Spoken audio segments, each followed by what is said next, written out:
El mapa del tiempo, de Félix J. Palma. El audio es terrible.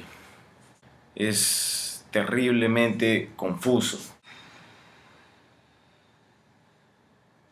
Sin embargo, el hacerlo tan confuso lo hace bastante entretenido. Para empezar, el libro se basa en La máquina del tiempo, por Wells. Y resulta que él es el protagonista principal de la historia. Ahora, la historia toma parte en Londres, en el Londres de 1880, y se divide principalmente en tres diferentes historias. Se podría llamar los tres actos principales de la novela. Bien, yo no es que pueda hacer grandes análisis de un libro, pero quizás puedo empezar por el tipo de narrador. El narrador de El mapa del tiempo es impresionante, lo sabe todo completamente. Uno se siente atraído cuando va leyendo, ya que el narrador puede contar hasta el más mínimo detalle. Sin embargo, yo veo eso también como una de las fallas. Es decir, tantos lujos de detalles, literalmente uno tranquilamente puede leer el libro solamente a base de guiones y entender más o menos de lo que trata. El exceso de detalles quizás sea una falla. Ahora, el lenguaje que utiliza Palma no es que sea complicado. De hecho, es bastante fácil de comprender. Lo único que lo hace difícil al libro es el tema del que se trata, el mapa del tiempo. Trata prácticamente sobre el tiempo. Eso es lo único que lo hace tan complicado. Está lleno de paradojas, está lleno de acertijos, está lleno de historias entrecruzadas. Uno tiene que leer quizás una, dos, tres veces para disfrutarlo un poco más. El narrador, como ya lo había dicho antes, es omnisciente. A veces incluso habla con el lector. Cada personaje en la historia incluso está bien definido. Uno fácilmente puede identificarse con cada personaje. Y en mi criterio personal, yo creo que Palma se hace pasar en este caso por su protagonista principal, que es H.G. Wells. Tanto el tema como los personajes son tan reales, es tan sencillo meterse uno dentro de la historia. Ya había mencionado lujo de detalles, así que uno puede ver tranquilamente cómo era Inglaterra en ese entonces. Y a pesar de que el libro se divide en tres diferentes historias, cada historia en su particular tiene sus respectivas etapas. El primer acto, el personaje principal es Andrew Harrington, uno de los nobles de Inglaterra, más bien un joven de la nobleza de Inglaterra. Clásico caso en el que se ve que tanta riqueza no sirve para ser feliz. Parece que Andrew resultaba ser infeliz aún con todos los privilegios que tenía. Simplemente la vida le aburría. Como decía, uno de los casos de la vida real. En fin, Andrew tiene un primo llamado Charles. Este es completamente lo contrario. Él sí disfruta de los privilegios que tiene en su vida. A la final en la historia parece que Andrew es el aburrido y Charles es el personaje divertido. Sin embargo, el narrador se enfoca crucialmente en Andrew. Uno como lector puede saber hasta lo que piensa, lo que siente, y desde el principio de la historia empieza con una mentalidad tan negativa, triste, deprimente, nostálgica, que capta la atención. Uno quiere saber qué es lo que está sucediendo. La historia empieza en Londres en 1896, pero durante todo el libro, durante todo el primer acto, toma lugar en 1888, 8 años atrás. El primer acto y el libro en general comienza con Andrew queriéndose suicidar, simplemente porque había perdido a la mujer que amaba, mujer misteriosa, todavía no se sabe quién es, pero mientras va pensando en su suicidio, nosotros podemos, como lectores, podemos conocer cada parte de él, su pasado, su estado emocional, su clase social. Resulta que al quererse suicidar, su primo lo interrumpe. Eso es amor familiar. Al menos su primo, demostrando ser la persona que disfrutaba de su posición social y totalmente materialista, mostraba todavía interés por la vida de su primo. Después de todo habían crecido los dos juntos. Mientras su primo interrumpe su suicidio, hay un flashback donde podemos ver qué sucedió 8 años atrás y por qué Andrew se encuentra en la posición tan trágica que se encuentra en ese momento. 8 años atrás nos encontramos con casi el mismo Andrew, solo que esta vez sin ganas de quitarse la vida, simplemente vagando por la vida sin motivo alguno, sin meta alguna, hasta que termina enamorándose de una prostituta. Supongo que puede ser creíble. Ella se llamaba Mary Kelly y terminó siendo asesinada. En parte, Andrew llevaba toda la culpa. Él sentía que llevaba toda la culpa. De ahí viene el porqué su desprecio a la vida.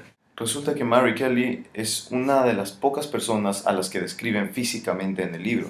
Por lo general, Palma solamente describe emocional y psicológicamente a sus personajes, pero Mary Kelly es, creo que solamente la tercera persona que describe sus características físicas. Al parecer era una mujer hermosa, pero bueno, viniendo de los barrios bajos en los que se encontraba, uno de los barrios, el barrio más despreciable y bajo de toda Londres, Mary Kelly no sabía hacer más que vender su cuerpo para poder vivir un día a la vez, a diferencia de Andrew, que tenía toda su vida asegurada.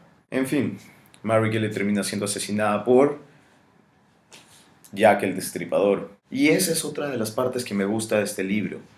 El libro, aparte de tener de protagonista a H.G. Wells, involucra bastante sucesos que realmente pasaron y personajes que realmente existieron. Por ejemplo, Jack el Destripador, clásico personaje. Y según entiendo, Mary Kelly también fue una persona de la vida real.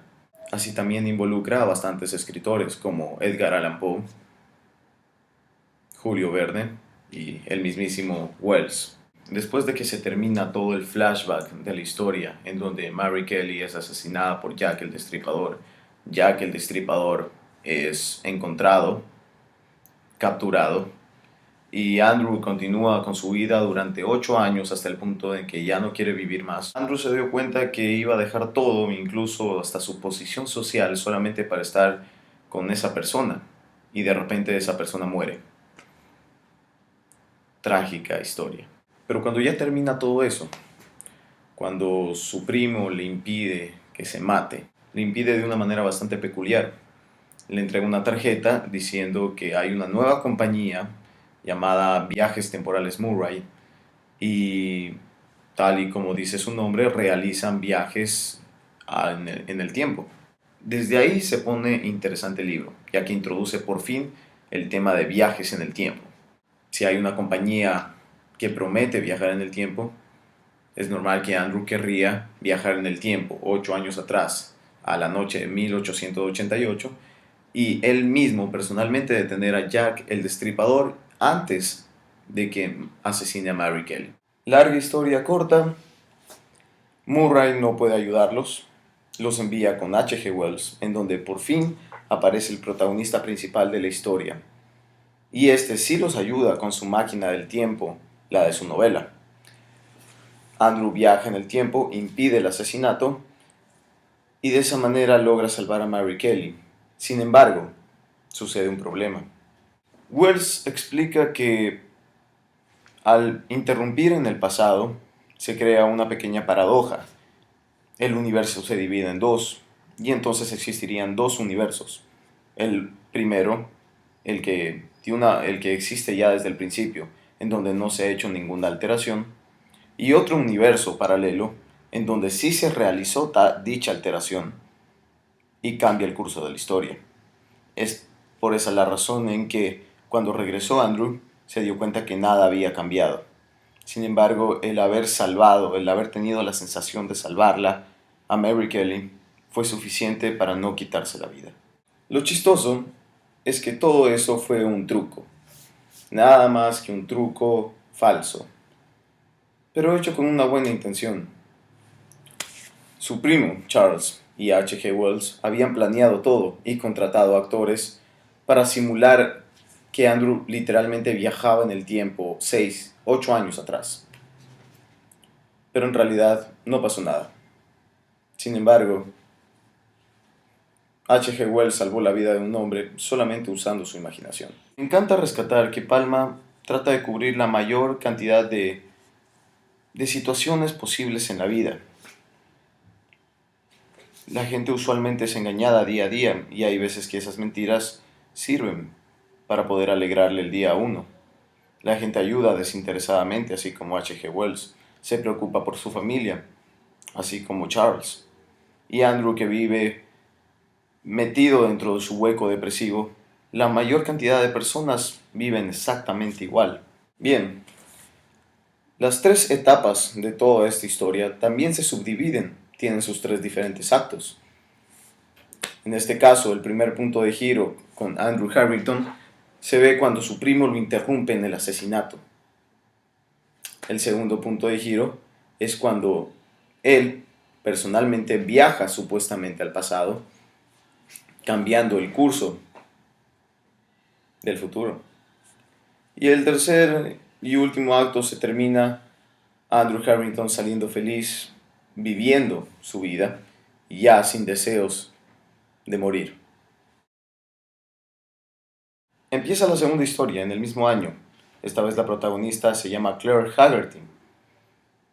Es bastante similar. Es una chica de la realeza, no de la realeza. Es una chica de clase social alta. Pero que al igual la riqueza no es tan importante cuando se la tiene en abundancia. Simplemente la vida la aburre. No tiene sentido, no hay propósito alguno. Ella busca casarse, pero no hay hombre con quien. Ella tiene una amiga muy parecida a lo que es Charles para Andrew. Se llamaba Lucy. Y es así, también bastante opuesta a su personalidad. A ella le encanta, en cambio, su vida. Y sueña con casarse y ve a cualquier hombre como un potencial futuro esposo. A diferencia de Claire, que los ve a todos como inservibles. Más bien, ella piensa que nació en la época equivocada. Larga historia corta. Las dos viajan al año 2000 gracias a Viajes Temporales Murray, en donde Claire conoce al amor de su vida, el famoso capitán Derek Shackleton. Lo que no se sabe es que esos viajes temporales Murray también es una farsa.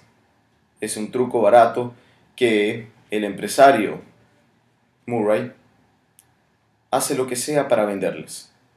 Shackleton, que en realidad es un chico de los barrios bajos llamado Tom, termina estableciendo una relación amorosa con Claire, aunque ella vive totalmente engañada, sigue creyendo en viajes temporales y sigue creyendo que él es el capitán. Eso no lo impide, a pesar de todos los peligros que conlleva el seguir cuidando la farsa, ya que Murray, en lo que a mí concierne, a mi criterio, simboliza todo tipo de persona que haría lo que fuera por mantener su orgullo. Él es capaz de mantener su farsa a cualquier precio, incluso si es matando a un hombre. La idea es solamente vender la idea del futuro, de su visión del futuro en el año 2000, sin importar que sea una mentira, sin importar que mienta a toda Inglaterra.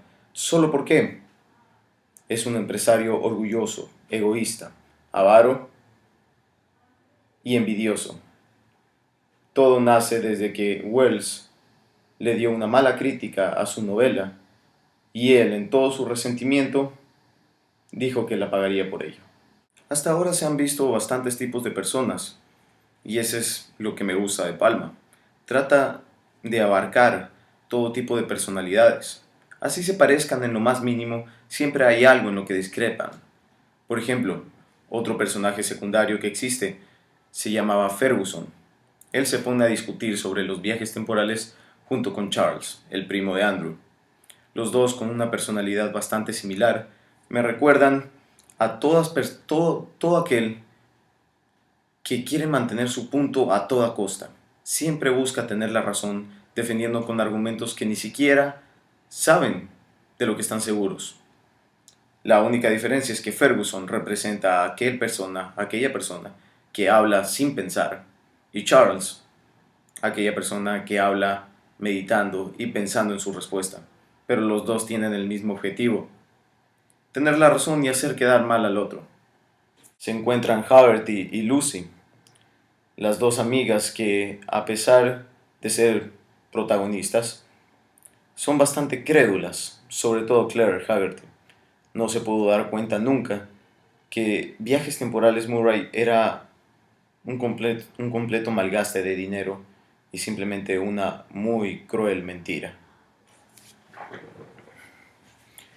Y de nuevo se encuentra H.G. Wells, quien de nuevo vuelve a ayudar en la segunda parte de toda la historia, desinteresadamente, solo gracias a un personaje secundario que yo lo considero de suma importancia: Jane, la esposa de Wells. Ella es una persona bastante romántica, cariñosa y tierna. Gracias a ella es que Wells siempre termina convencido de ayudar a los demás, así sea mintiéndoles, así sea creando una falsa realidad. Pero si no fuera por Jane, Andrew estuviera muerto, Tom también estuviera muerto, y Claire probablemente no viviría feliz. La historia comienza con un asesinato un poco peculiar, ya que el cadáver tenía un agujero en el pecho completamente redondo, más o menos de 30 centímetros de diámetro, se decía, y generado por un arma que todavía no se conocía. El oficial a cargo de esta investigación dijo: listo, alguien del año 2000 viajó a nuestro tiempo y empezó a matar gente. Junto con el cadáver había escrito una parte de una parte introductoria de una novela. Lo curioso es que Wells, al ver, al ver de qué se trataba, qué oración era, pudo reconocer inmediatamente que esa oración era de su propia novela, que recién había terminado la noche anterior y que no se le había enseñado a absolutamente nadie. Eso quiere decir que sí hay un viajero en el tiempo, ya que nadie más sabía de esa novela. Después recibió un mapa de Londres de 1660, en donde, a pesar de la época de que era, el mapa estaba súper bien conservado. Eso rectificaba la existencia de un viajero en el tiempo. Estaba señalado una localización en donde se dice que es la casa más embrujada que hay en Londres. Me gusta bastante lo que hace Palma con la ambientación. El exceso de detalles quizás en la vida de los personajes está muy exagerado. Sin embargo, el exceso de detalles que tiene en los lugares, en los escenarios, son los hace ideal para poder ubicarnos bien como lectores, para poder observar bien lo que observa cada personaje, para encontrarnos justamente en ese lugar y poder saber cómo ubicarnos. Y aquí aparecen tres personajes más. Ya bien está Wells, aparece otro escritor reconocido, Stoker, y otro, James, y el viajero temporal llamado Marcus. Stoker tenía una personalidad bastante infantil, no crédulo, sino inocente. Más bien, aparte de creer bastante en lo que le decían, se asustaba, se emocionaba, se alteraba con facilidad y lo dejaba demostrar. Wells y James eran un poco más fríos, un poco más reservados a nivel emocional. En esa escena es que se encuentra por fin el porqué, el título de la novela. Se demuestra que sí existe un mapa del tiempo, que lo controlan los viajeros en el tiempo. Resulta que en un futuro sí se podrá viajar en el tiempo, pero no con una máquina, sino que una persona, simplemente con su cerebro, puede manipular su mente y viajar por el tiempo a como se le dé la gana. Esto se debe a un gen mutante que sale mucho más adelante en el futuro. Marcus les enseña lo que es el mapa del tiempo, que se compone de hilos como una telaraña, en donde se ven todos los universos paralelos, en donde se ven todas las fallas que se han hecho. Y otro, que justamente viene al caso, es que aparentemente otro viajero en el tiempo viaja al siglo XIX con el único propósito de asesinar a los tres escritores, robar su manuscrito que todavía no ha sido, su reciente novela que todavía no ha sido publicada, y robar todo el crédito. Simplemente con tres novelas exitosas en su poder, se convertiría en uno de los escritores de la noche a la mañana más famosos que existirían. Volviendo a la carta, que fue un punto de giro tremendo, fue en este momento en donde empieza el segundo acto, y resulta que esa carta es escrita por H. G. Wells, dirigida a H. G. Wells. La diferencia es que este Wells era del futuro y se le escribía a sí mismo en el pasado. Lo que me gusta de Palma es que, aparte de que supo captar la atención y de que supo mantener al lector interesado, releyendo una y otra vez para poder comprenderlo bien, para que no hayan dudas, fue que también creó algo inesperado por completo. H. G. Wells, del futuro, escribe que cuando él fue a entregar su novela y Marcus mató a los otros dos, iba a matarlo a él, de repente los nervios y la causa de la agitación del momento creó algo en su mente y simplemente él mismo se transportó en el tiempo. Bien, después de que Wells se pudo transportar en el tiempo, él escribe todas sus aventuras que tuvo como viajero del tiempo. Terminó en el año cerca del año 2000 y fue en ese momento en que decidió escribirse la carta a sí mismo. La verdad es que Palma sabe cómo cautivar, sabe cómo establecer una conexión con el lector. Me parece algo increíblemente útil el crear puntos de giro tan drásticos, el poder escoger el momento exacto para poner allí el momento inesperado que justamente lo va a dejar a uno como que, wow, impresionante. Para concluir, el mapa del tiempo es una historia que se divide en tres partes diferentes. Se podrían considerar como acto 1, acto 2 y acto 3, naturalmente. Pero se cuentan no en orden cronológico, sino que todo es una mezcla bastante confusa y da bastante gusto leer.